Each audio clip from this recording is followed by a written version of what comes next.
네, 안녕하세요 여러분. 취업 스피치 안정영입니다. 오늘은 좀 특별한 시간, 제가 취스쇼를 좀 한다고 하면서 다양한 분들을 좀 초대한다고 말씀을 드렸고요.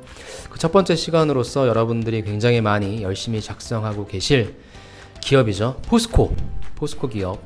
쉬운 기업은 아니에요. 쉬운 기업은 아닌데 여러분들이 자기소개서 작성하실 때 조금 도움 되시라고 포스코에서 근무하셨던 우리 유재천 대표님 모시고 한번 포스코 전략에 대해서 알아보도록 하겠습니다. 먼저 간단하게 뭐 워낙에 유명한 분이시긴 한데 간단하게 좀 소개 좀 부탁드릴게요. 제가 들어야 되나요? 네, 들으셔야 돼요. 네, 반갑습니다. 저는 유재천 코치라고 하고요. 네. 저는 포스코 전직자입니다. 포스코에서는 6년 정도 근무했고 직무는 우리 조업부서라고 하죠. 생산기술로 아마 지원하시는 분들이 대부분 알고 있는 조업부서인데, 조업부서 중에 우리 열간압연부인 열연부 기술개발팀에서 6년 정도 근무를 했고요. 그래서 직무는 우리 뭐 생산기술과 관련된 품질관리, 생산관리, 그리고 연구소와 함께 R&D도 했고, 중간에 이제 공장에 파견돼서 현장에 좀 밀착해서 생산관리 직무도 좀 많이 했습니다. 그래서 우리 사실 포스코에 지원하시는 분들이 대부분 이제 관심 있어하는 직무에 대해서는 전반적으로 다 도움을 드릴 수 있기 때문에 오늘 최대한 많은 도움을 드리도록 하겠습니다. 반갑습니다. 좋네요. 실제 포스코에서 엔지니어로 근무하셨던 분은 처음인 것 같고요. 자, 이공 쪽에 있어서의 직무가 아무래도 좀 많으니까 여기에 나와 있는 거 보면 생산기술, 설비기술, 공정물류, 환경안전, 뭐 AI, 빅데이터 되어 있는데 우리 유 대표님께서 아는 한도 내에서 또 특히나 생기랑 설비 기술 쪽을 좀 많이 뽑을 것 같아요. 네네. 이쪽에 좀 초점을 맞춰서 어떤 일을 하는 건지 좀 알려주시죠. 네, 알겠습니다. 네, 우리 그 모집 분야 및 지원 자격에 보면 다양한 우리 희망 직무가 있는데, 이공계 지원자들이 가장 많이 이제 지원하고 실제로 가장 많이 뽑는 데가 생산 기술입니다. 그 생산 기술은 사실 포괄적인 약간 상위 카테고리고, 그 안에 구체적으로 우리 여기 나와 있는 것처럼 제선, 제강, 압연 등 조업 부서가 있는데, 이게 이제 철광석이 들어와서 철강 제품이 되는 단계의 조업 부서라고 볼 수가 있고요.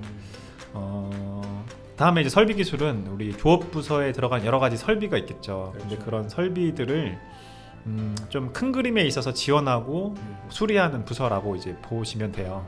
그래서 우리 생산 기술과 관련된 조업 부서와 밀착해서 설비적인 지원을 한다라고 이제 보기 때문에 두 가지 이제 직무가 가장 좀 메인 직무라고 좀 볼 수가 있고. 그러면 여기서 네. 기술 개발이라고 돼 있잖아요. 저 네네. 기술 개발은 어떤 일을 하는 걸 얘기하는 거죠? 우선 생산 기술부터 조금 더 구체적으로 말씀을 드리면, 우리 각 조업 부서는 기술 개발 팀을 갖고 있어요.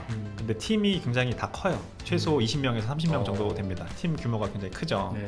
그래서 거기에는 대부분 다 이제 대졸 사원이 대부분 이공계 출신들이 이제 배치가 되어 있고, 우리 뭐 간단하게 좀 설명을 더 구체적으로 드리면, 우리 제선, 제강, 압연 이렇게 되어 있는데, 뉴칼레도니아나 호주에서 철광석이 들어오면 여기서 이제 철광석을 쉽게 말해서 녹이죠.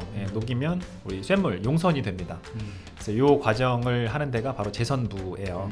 그래서 이 제선부를 지나면 이 안에 있는 여러 가지 성분이 있고 불순물들이 있는데, 이런 것들을 이제 제어하는 부서가 제강 부서입니다. 그래서 여기에서 이제 그런 제어를 하고 이것을 다시 이제 응고를 좀 시켜요. 우리 지우개 형태로 응고를 좀 시키는데, 이 과정을 제강 부서 안에 있는 연주 공정이라고 하는데, 여기까지 거치면 이제 다시 지우개 모양 형태로 응고가 됩니다. 이걸 가지고 다시 재가열을 이제 하는데, 이걸 뜨거운 상태에서 압연한다 그래서 이제 그 다음 부서가 제가 근무했던 열간압연부, 열간압연 공정이라고 하죠. 그래서 여기에서 한 1800도에서 2000도 가까이 재가열을 하고, 이걸 다시 뜨거운 상태에서 압연을 이제 하는 공정이 바로 이제 열연 공정입니다. 여기까지가 제철소의 약간 허리 정도 보시면 되고, 참고로 저는 이제 광양제철소에서 근무했는데, 광양제철소는 자동차 강판 전문 제철소고요. 제철소의 허리까지 좀 되면 그 다음에 이 압연한 이제 우리 코일이라고 하죠. 아마 여러분들 그 뉴스 같은 데서 보셨을 거예요. 이렇게 휴지처럼 말려 있는 코일을 우리 뽑기하는 것처럼 이렇게 뽑아가지고 이렇게 옮기는 거. 봤어요. 그런 형태의 코일인데, 여기까지 마무리가 되면 이걸 그 다음에 냉간압연 부서로 보내요. 우리 냉연부라고 하는데, 여기에서는 이제 콜드 롤링이라고 하죠. 우리 온도가 낮은 상태에서 우리 압연을 해서 이걸 더 얇게 이제 만드는 거죠. 그래서 이게 대부분의 이제 자동차 부품으로 되는 경우가 좀 많이 있습니다. 특히 이제 외판재가 좀 많죠. 그리고 여기에 한 번 더 이제 도금을 하면 우리 도금 강판이 되는데 이게 보통 여러분들이 지금 사용하고 계시고 탑승하고 계신 이제 자동차의 그렇죠. 외장재가 이제 되는 거라고 보시면 됩니다. 그래서 광양제철소는 이렇게 조업 부서가 있는데 이 조업 부서에서 대부분 다 조업 관련된 생산 관련된 이제 현업 우리 업무가 있고 여기는 여러분들이 이제 아셔야 될 게 현장이라고 하죠. 굉장히 중요한 키워드인데 현장에서는 우리 고졸 사원 또는 초대졸 사원 분들이 교대 근무를 이제 합니다. 그리고 대졸 사원들은 우리 입사를 하면 관리부서라고 하죠. 그래서 그 관리부서의 핵심적인 우리 팀이 기술개발팀이라고 이제 해요. 그래서 기술개발팀은 조업 부서별로 다 있다라고 보시면 기술 개발에서 뭘 어떻게 관리하는 거예요? 네, 기술 개발에서는 기본적으로 또 이제 여러 가지 직무가 좀 이렇게 나눠지는데 네. 지금 상위 개념으로는 생산 기술이라고 하는데 네. 거기에서 여러분이 가장 많이 들어보신 품질 관리 그리고 실제로 연구소와 같이 함께하는 R&D 예, 그리고 공정 기술 이 세 가지 직무를 그냥 핵심적으로 이제 한다고 보면 됩니다.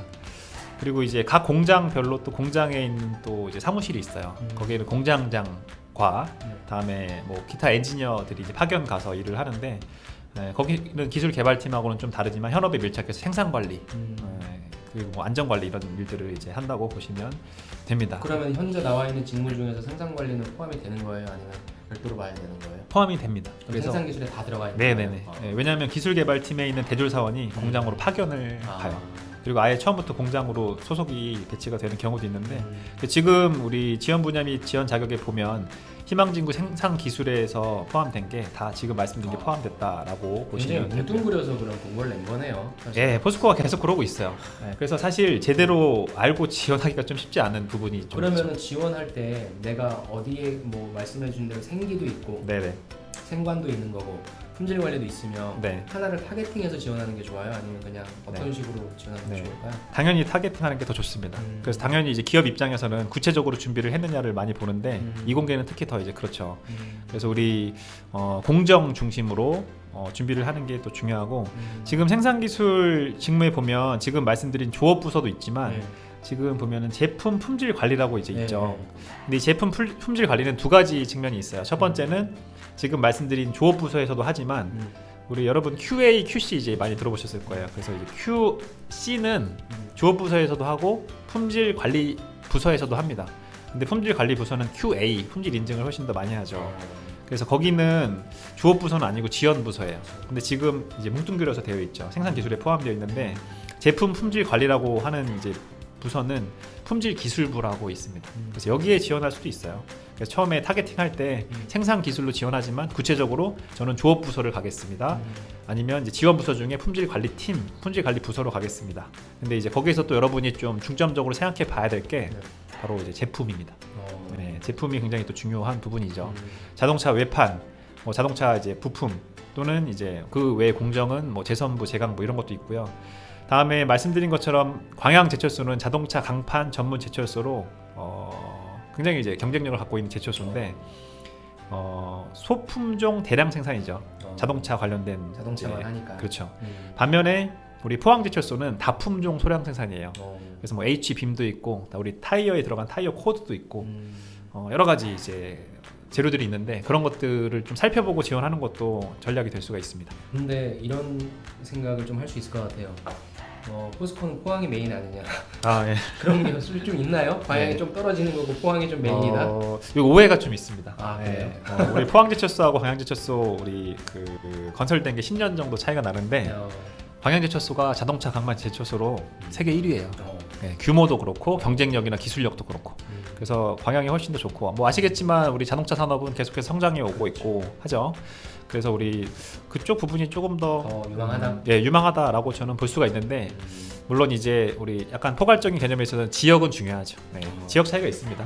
인프라도 차이가 있고. 광양은 좀 어때요, 근무하기가? 인구로 말씀드리면 포항이 50만이고요. 필요 없고 그 근무 생활하기에 다양한 엔터테인먼트적인 요소들도 있어야 되잖아요. 많이 외롭습니다.